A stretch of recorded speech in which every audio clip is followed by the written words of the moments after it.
시청자 여러분 안녕하십니까? VOA 뉴스투데이 시작합니다. 북한이 어제 순항미사일을 발사한 데 대해 미국 정부는 북한의 추가 도발 중단과 함께 대화와 외교에 복귀할 것을 거듭 촉구했습니다. 또 한국과 일본에 대한 방위 공약을 강조하고 동시에 지속적인 협력 의지도 재확인했습니다. 함지아 기자가 보도합니다.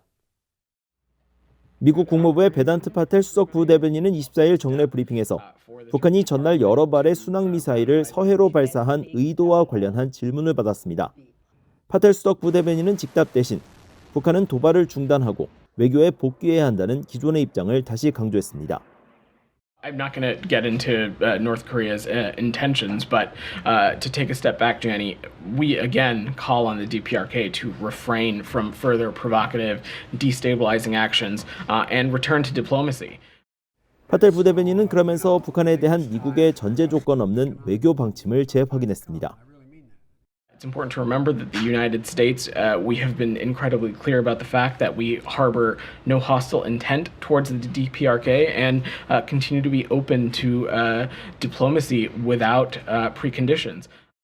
파텔 대변인은 이어 지난해 8월 캠프 데이비드 정상회담을 통한 미한일 3국 정상의 협력 강화 합의를 상기시키면서 이번 문제에 대한 한국, 일본 등과의 긴밀한 협의를 강조했습니다. 파텔 부대변인은 최근 북한 정권이 미국과 한반도를 향한 위협 강도를 높인 것은 두 나라의 선거에 영향을 미치기 위한 것으로 보느냐는 추가 질문에는 특정 이론에 대해 추정하진 않겠다면서도 그런 종류의 활동이 불안정하다는 것은 말할 수 있다고 밝혔습니다.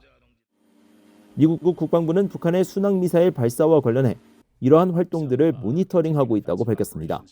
미국 국방부 대변인은 BOE의 관련 논평 요청에 우리는 북한의 군사 프로그램이 야기하는 위협과 한국과 일본에 대한 우리의 방위 공약, 그리고 영내 평화와 안정을 수호하기 위한 우리의 공약에 대해 매우 분명히 밝혀왔다면서 우리는 북한의 위협에 대응하기 위해 한국과 일본 정부와 계속 협력할 것이라고 밝혔습니다. BOE 뉴스 함지아입니다. 스위스 제네바에서 개막된 2024년 유엔 군축회의 본회의 첫날 일본 대표부가 북한의 핵과 미사일 활동을 비판하면서 국제사회의 안보리 결의 이행을 촉구했습니다. 일본의 이치카와 토미코 제네바 주재 유엔 대사는 23일 개최된 이날 회의에서 모두 발언을 통해 북한의 핵 미사일 활동은 국제 평화에 중대한 위협을 제기한다면서 이 같은 위협에 대응하기 위한 국제사회의 완전한 안보리 결의 이행 등 단결이 필수적이라고 밝혔습니다.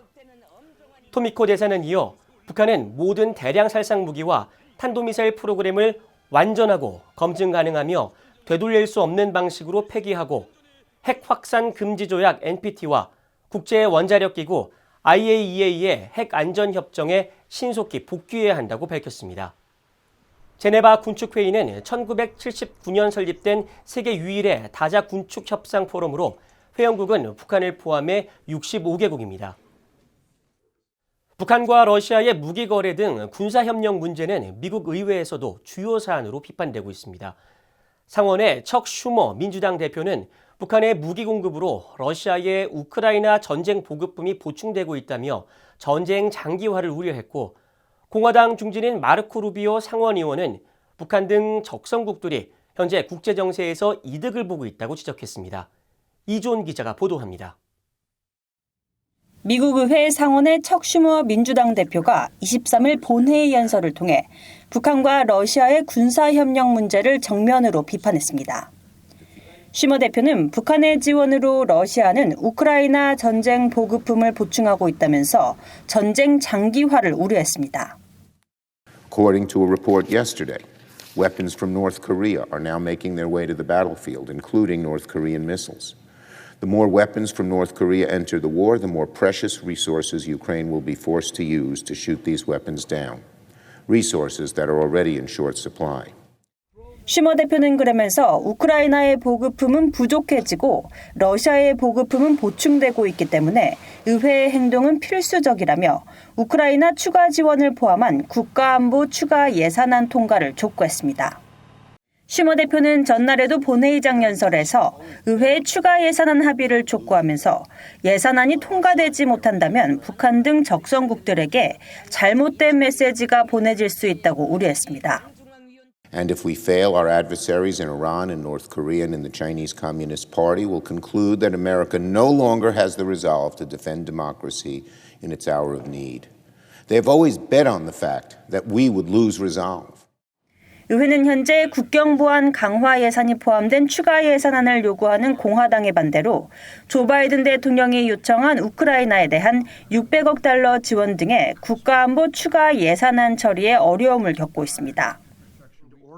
이런 가운데 상원 정보위원회의 공화당 간사인 마르코 루비오 상원 의원은 22일 폭스뉴스 개관 논평가인 리사 부스가 진행하는 팟캐스트에 출연해 북한 등 적성국들이 현 국제정세로부터 이득을 취하고 있다고 밝혔습니다. 루비오 의원은 특히 지난 2, 3년 동안 가장 큰 지정학적 움직임은 서로 다른 특정 야망을 품으면서 공통의 목표를 공유하는 국가들의 연합이 증가하고 있다는 점일 것이며 그들은 미국과 동맹국들의 영향력이 줄어들고 자신들이 더 영향력 있는 세상을 원한다고 지적했습니다. 그러면서 중국은 분명히 그 선두에 있고 러시아도 그 아래에 있으며 북한은 물론 이란과 다른 여러 국가들도 정도의 차이는 있지만 이로부터 이익을 얻고 있다면서 억지를 중심에 둔 외교 정책이 필요하다고 강조했습니다. VOA 뉴스 이존입니다. 북한의 무기 지원 등 북한과 러시아의 협력이 강화되고 있는 것과 관련해 유럽연합 EU는 유럽과 한반도, 인도태평양 지역 및 전 세계에 미칠 안보적 영향에 대해 깊이 우려한다고 밝혔습니다.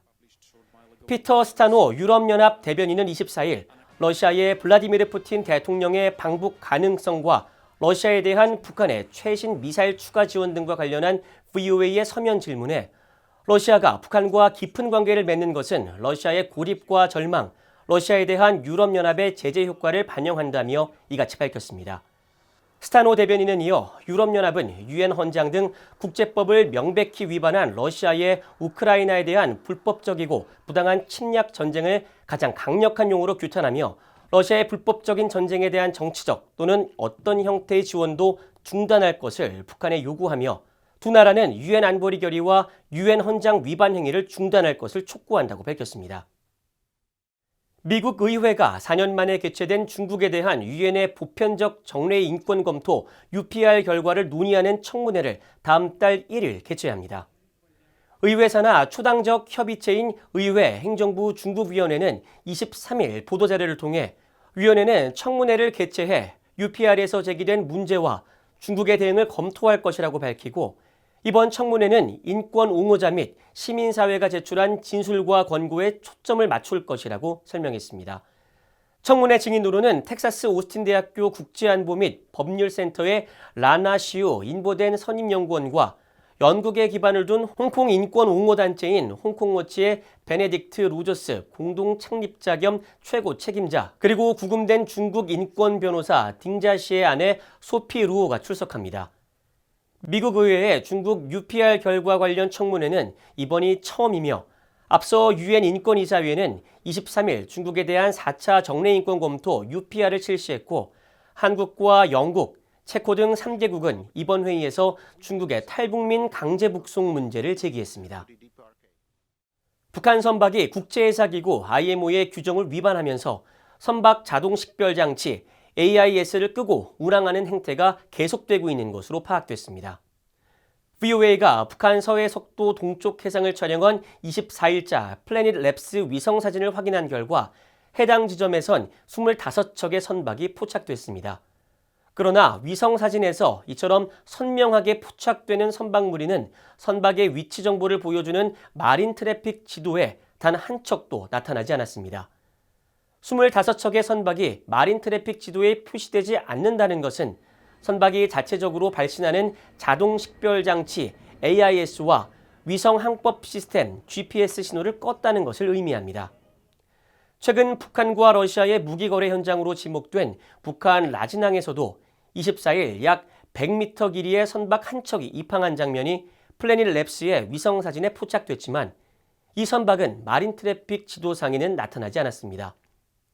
AIS는 선박 스스로 자신의 위치를 외부에 알리는 장치로 국제해사기구 IMO는 국제수역을 운항하는 선박들이 AIS를 항상 켜둔 상태로 운항하도록 의무화했습니다.